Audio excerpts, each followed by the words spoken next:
Do you remember the toys you loved as a kid growing up in the 1970s? The ones that didn't need a screen or Wi-Fi, just imagination, a few friends, and maybe a little sunshine. This one's for you, because if you grew up black in the 70s, you know toys weren't just about fun. They were about identity, creativity, and survival in a world that didn't always see you. They were little portals to joy. Simple, durable, and made to be shared. Today we're dusting off the memories of 25 toys African-American kids loved in the 70s. The ones you might have forgotten, but your heart still remembers. You can almost hear it, can't you? The hum of the box fan, the laughter spilling out onto the porch, the sound of somebody yelling, "You cheated!" when they got caught skipping a turn. These toys carried whole summers inside them. Let's start with one you could hear before you even saw it, the Jax set. You remember crouching on that hot concrete, knees white from chalk dust, bouncing that little red ball just high enough to snatch a few shiny metal stars before it fell again? The clink-clink of Jax was the soundtrack of every afternoon. Those Jax were smooth and cold in your palm at first, then warm from the sun. You didn't need anything fancy, just a ball, a flat space, and enough skill to scoop them all up before the bounce ended. It wasn't just a game, it was competition. It was pride. If you were the neighborhood champ, everyone knew it. Today's kids have digital games keeping score. But you felt your victories in your scraped knees and dusty hands. Do you still remember that moment when you caught all 10 without missing a beat? Next up, double dutch. That's right, 2 ropes, 1 rhythm, and the kind of coordination only learned through endless trial and error. You remember how it started, standing there, eyes locked on the ropes, waiting for the right moment. The chant, "Cinderella dressed in yellow." The ropes slicing through the air with that whoosh, whoosh, your sneakers squeaking on the pavement as you finally jumped in. It was community. It was music. And when the grown folks walked by and smiled, you knew you had style. The feeling of belonging. Every twirl and hop, every cheer when you nailed it. Compared to today's TikTok dances, this was the original viral moment. Tell me, when's the last time you heard that rhythm in your head? Then there was the Easy Bake Oven. If you were lucky enough to have one, you remember that smell.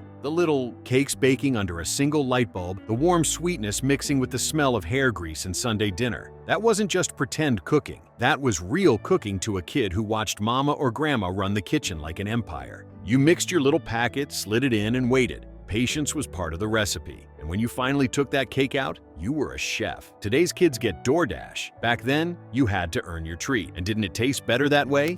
Hot Wheels and Matchbox cars.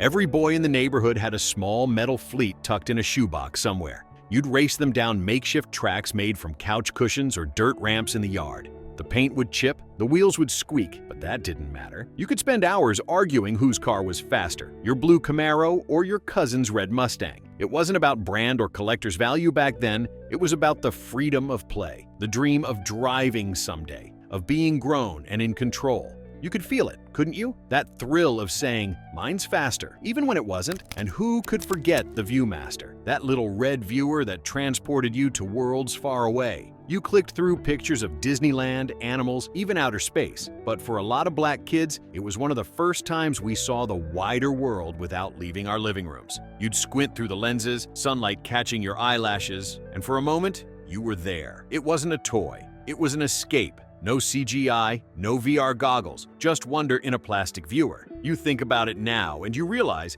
that was your first window into dreaming bigger. Now let's talk about Tonka trucks. Those things were built like tanks. Heavy metal, real rubber tires, made to survive backyard wars. If you had a Tonka dump truck, you could move half the dirt in the neighborhood. It didn't matter if you were in the city, the suburbs, or the country. You made your own construction site. You probably filled it with rocks, bugs, maybe a frog or two. And even though it was just a toy, it taught you something about durability, about creating worlds from nothing. Compare that to the plastic stuff that breaks before the weekend's over. They don't make them like they used to, do they? And of course, Barbie, specifically Black Barbie. The first time you saw one that looked like you, with brown skin and textured hair, something clicked. Before that, every doll had straight blonde hair and pale skin. And you might not have noticed right away, but the day you saw one that looked like your cousin, your sister, your mom, that was powerful. You could finally play pretend in a world where you belonged. You could be beautiful without compromise. That doll wasn't just a toy. She was representation in plastic form. Do you remember that feeling? The one where you thought, finally, they see us? Then there were slinky toys, that metallic spiral that seemed to defy logic. You'd balance it on your hand, let it walk downstairs, or just twist it until it made that whispery metallic hum. Simple, mesmerizing, and slightly dangerous when your little brother decided to fling it at you. But that was part of the fun. There was a kind of wonder in the way it moved. Smooth, endless, hypnotic. Today's toys need batteries. Back then, you just needed curiosity. Can you still hear that sound? And who remembers Lincoln Logs? Those little wooden pieces you could stack into cabins, forts, or entire towns if you had enough patience. It was slow, deliberate play. You learned structure, design, balance. You'd build something, show it off, then knock it down just to start again. It wasn't about perfection, it was about the process. Those toys taught creativity before the word STEM ever existed. You didn't know it then, but you were building your imagination brick by brick. Next is the Etch-a-Sketch. That red frame, those two little knobs that somehow let you draw straight lines and curves if you had the patience of a saint. You'd twist, turn, erase, and start again. For some, it was a doodle pad. For others, it was their first taste of art. It wasn't easy, it never was, but that was part of the charm. Today's kids can undo mistakes with a click. Back then, one wrong turn and you started over from scratch. And maybe that's why those memories stick so deep,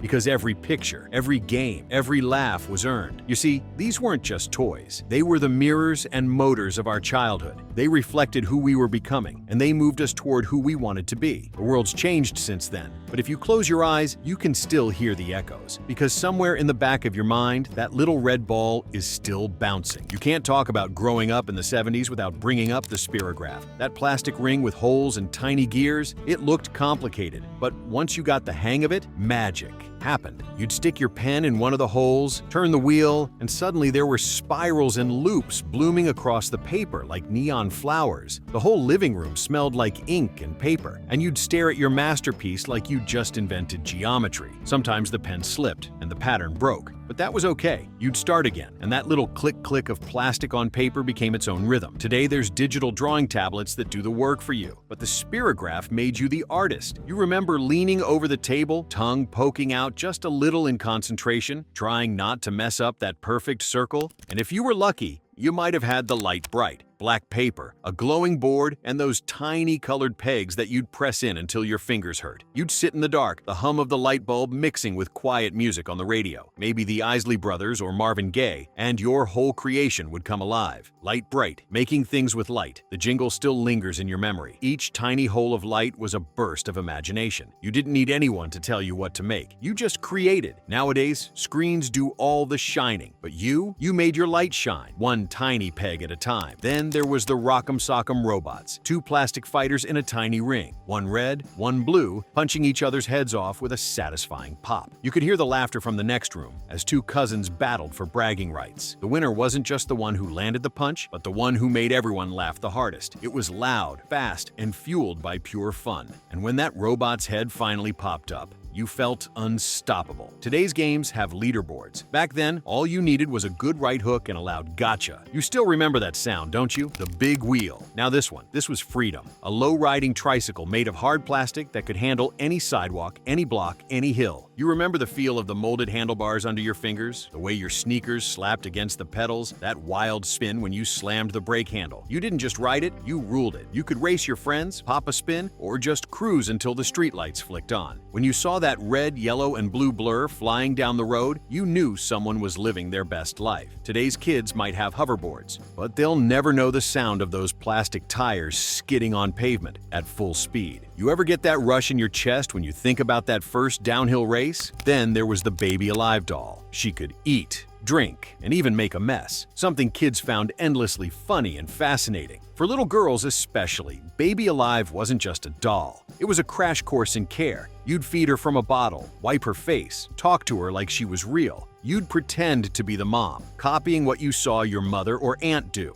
It was nurturing, imagination, and family all rolled into one. And if you had a cousin who spilled too much water into her mouth and broke the mechanism, well, that was part of the story too. Today's dolls have voice chips and motion sensors, but they don't come close to the tenderness you felt rocking Baby Alive to sleep. Can you still picture her face? You couldn't make it through the 70s without knowing the Rubik's Cube. That twisting, turning cube of frustration and triumph. The bright colors, red, blue, yellow, green, white, orange, all scrambled, daring you to fix them. Some kids spent hours figuring it out. Others, let's be real, just peeled off the stickers. But that didn't matter. It wasn't about winning. It was about trying, about persistence. And for many, it was the first time you realized your brain could work like a puzzle too. It challenged you, taught you patience, and reminded you that sometimes beauty lives in chaos. Do you still remember the feeling when you got one side perfectly matched for the first time? Now, let's talk G.I. Joe. Those action figures weren't just toys. They were heroes in miniature. The detail on the uniforms, the bendable limbs, the gear. You could spend hours building missions in the backyard,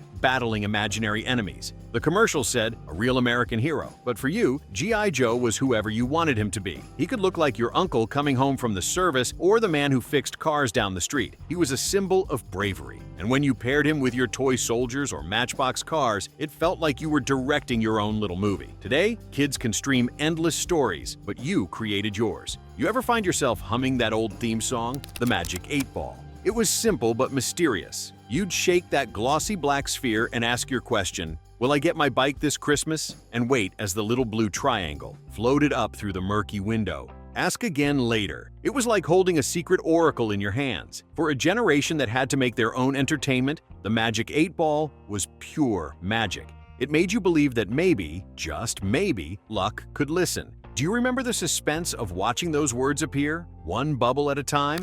And then came clackers, 2 acrylic balls attached to a string, meant to swing up and down until they hit with that sharp, rhythmic clack, clack, clack. They looked simple enough, but getting them to hit just right took skill and courage. You probably remember the sting when they missed and smacked your wrist. Everyone had at least one bruise from learning clackers, but once you mastered it, you could put on a show. The noise echoed through the block, sharp and proud. They were eventually banned in some places for being too dangerous, which only made them cooler. Admit it, you kept playing anyway, didn't you? And who could forget the Simon game? That round, colorful electronic memory game that beeped out sequences you had to repeat. Red, blue, yellow, green. It was addictive. The sounds felt futuristic, like something from a spaceship. When you got a pattern right, that little tune made you feel like a genius. And when you missed it, oh, that wrong buzzer still haunts you. Simon wasn't just about memory. It was about rhythm, focus, and bragging rights. You'd challenge friends, go round after round until your fingers ached. Nowadays, memory games live in apps, but nothing compares to the pulse of pressing those glowing buttons in a darkened room. Do you still hear that sequence in your head? Then there was the sit and spin. That plastic disc that you sat on, grabbed the handle and spun until you couldn't see straight. You'd laugh until you fell over, dizzy and breathless, trying to stand without wobbling. It was chaos in the best way. Every house or daycare had at least one. It was the kind of fun that didn't need rules or scores. You didn't need to win, you just needed to spin. And even now, thinking about it, you can almost feel that blur of colors and air rushing past your ears. Don't lie, you tried to go faster every time, didn't you? Speak and Spell deserves its spot here too. That bright orange learning toy that spoke in a robotic voice, challenging you to spell words correctly. Spell elephant. You'd type it out on the plastic keys, the sound of each press echoing like a little countdown. It wasn't just a toy. It was the 70s version of AI, teaching kids words before computers became common.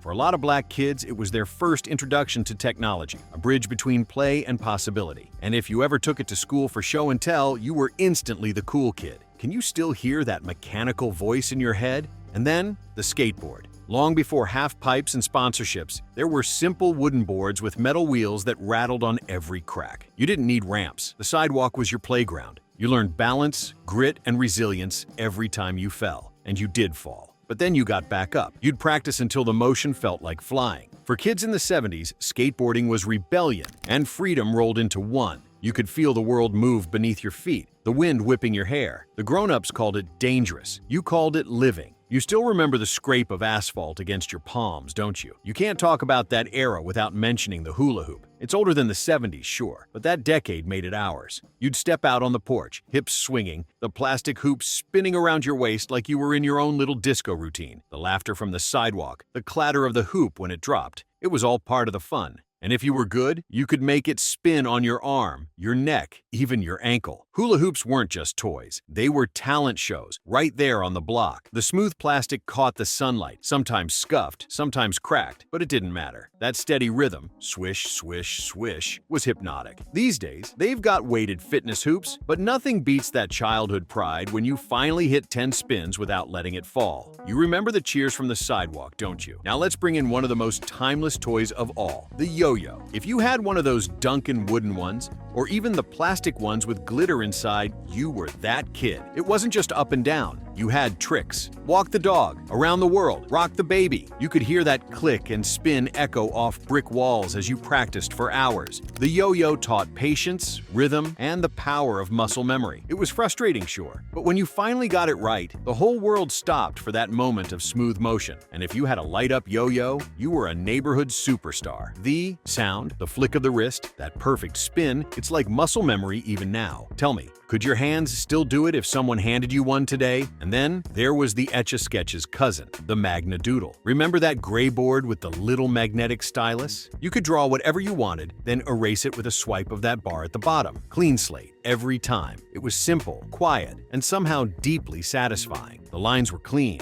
The freedom was endless. You'd draw houses, faces, or secret messages to your siblings. It didn't beep or buzz. It just worked. The sound of the stylus scratching across the screen is one you never forget. Compared to today's tablets and styluses, this was the real art form. You didn't need apps. You had imagination. Can you still see that faint outline left behind, no matter how many times you wiped it away? Then came the board games, the backbone of every family night. And the one everyone remembers? Connect 4. That plastic grid, those red and yellow discs, you and your sibling sitting cross-legged on the floor, plotting each move like it was chess. The satisfying clack as the pieces dropped into place. 4 in a row meant victory, or sometimes a rematch that lasted until bedtime. Connect 4 wasn't just a game. It was strategy, laughter, and the art of friendly trash talk. You learned patience, timing, and how to spot opportunity. And when someone accidentally shook the board to start over, oh, the drama that caused. Today's online games have no soul compared to that tension-filled silence before the final drop. Can you hear it? That last disc sliding into place? Monopoly deserves its own story, too. That game could make or break friendships in one night. You remember spreading the board on the floor, shuffling the colorful money, arguing over who got to be the thimble or the car. The rules were always a little fuzzy, and someone always tried to bend them. The smell of the cardboard, the click of the dice, the pile of community chest cards, it all felt official, like you were running your own little empire. You learned early about saving, about risk, about the sweet satisfaction of buying Boardwalk. And when you landed on someone else's hotel, that groan came from your soul. But you didn't quit. You kept playing, learning lessons about life without even realizing it. Do you still remember that feeling when you finally bankrupted your cousin? Now, if you had one of these, you were practically royalty. The Fisher-Price record player, that chunky little turntable that played colorful plastic records. You'd turn the crank and watch it spin, the notes coming out of that tinny speaker. It wasn't just music,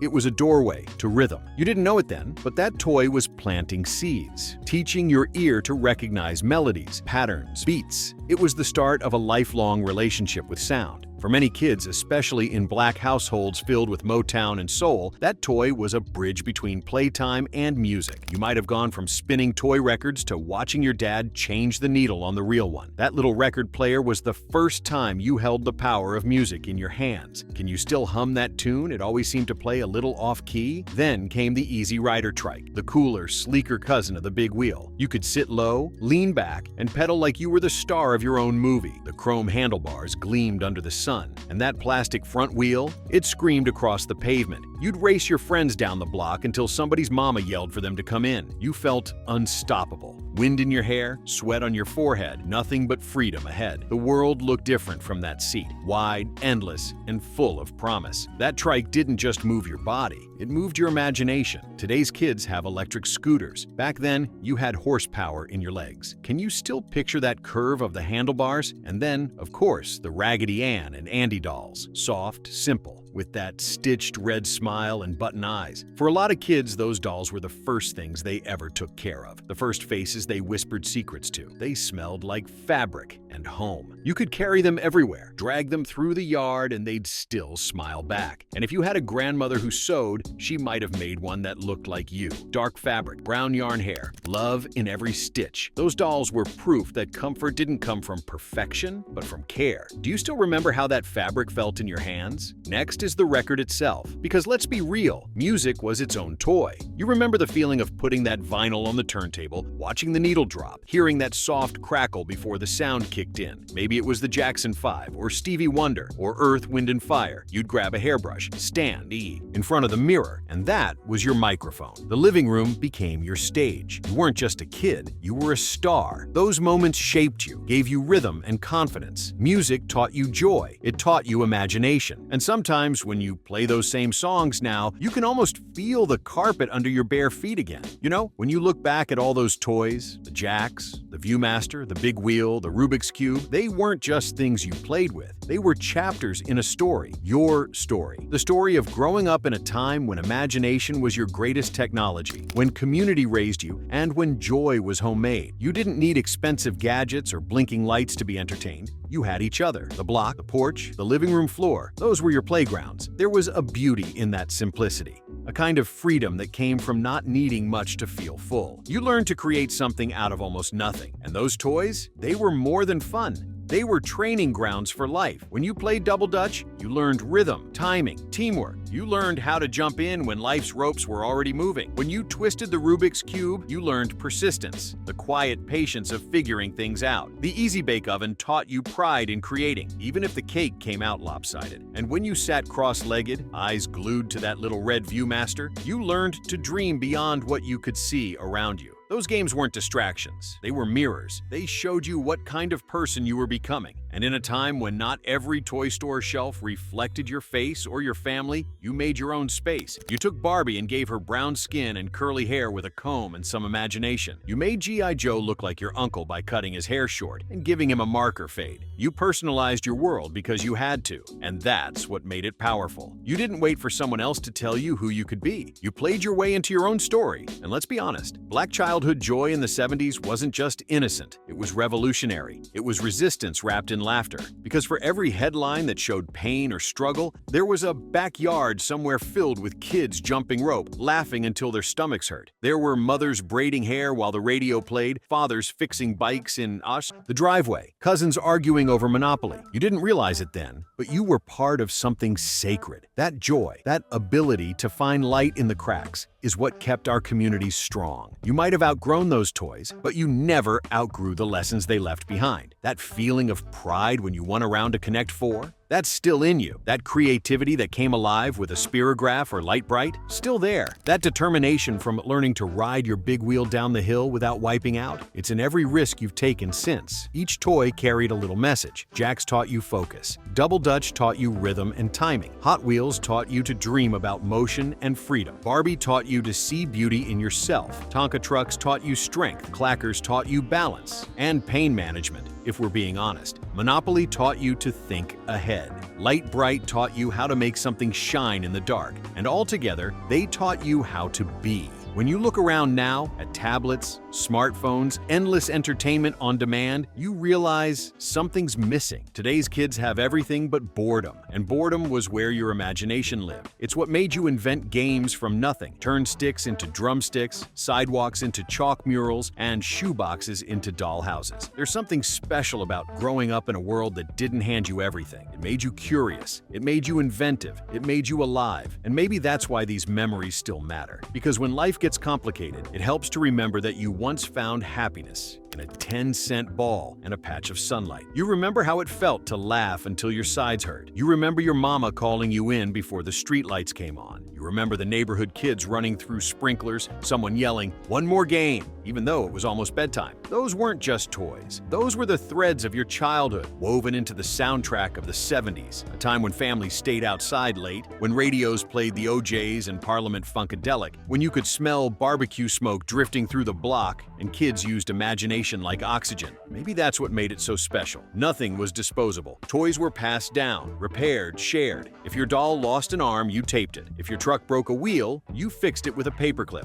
You learned resourcefulness. You learned gratitude. You learned that joy didn't have to be new. It just had to be yours. And even now, when you walk past a thrift shop and spot an old Etch-a-Sketch or hear the clink of metal jacks in a jar, something in you smiles. Because it's not just nostalgia, it's recognition. It's the echo of who you used to be, the kid who didn't need much to feel happy. That's the secret about toys. They grow old, but the memories never do. So if you've made it this far down memory lane, here's what I want you to do. Pause for a second. Think about the toy that defined your childhood, the one you played with until it fell apart, the one that still makes you smile when you see it. Was it your first Barbie? Your brother's Tonka truck? That board game that started 100 family arguments and ended in laughter? Whatever it is, hold it close for a moment in your mind. Feel that joy again. Remember what it was like to be carefree, to be young, to believe the whole world was waiting for you. Because the truth is, those toys didn't just shape your childhood, they shaped you. They taught you to build, to create, to share, to laugh, to lead. They gave you imagination when the world outside demanded resilience. And they gave you joy, pure, unfiltered, homemade joy. So the next time you see a toy commercial, grandkids with their tablets, show them how it used to be. Teach them double dutch, dust off an old board game. Show them what it means to play without rules or screens, to use heart instead of hardware. Because that's how memories are passed down. Not through things, but through stories, through laughter, through shared moments, through the simple act of remembering together. And if this trip down memory lane brought even one of those moments back for you, don't keep it to yourself.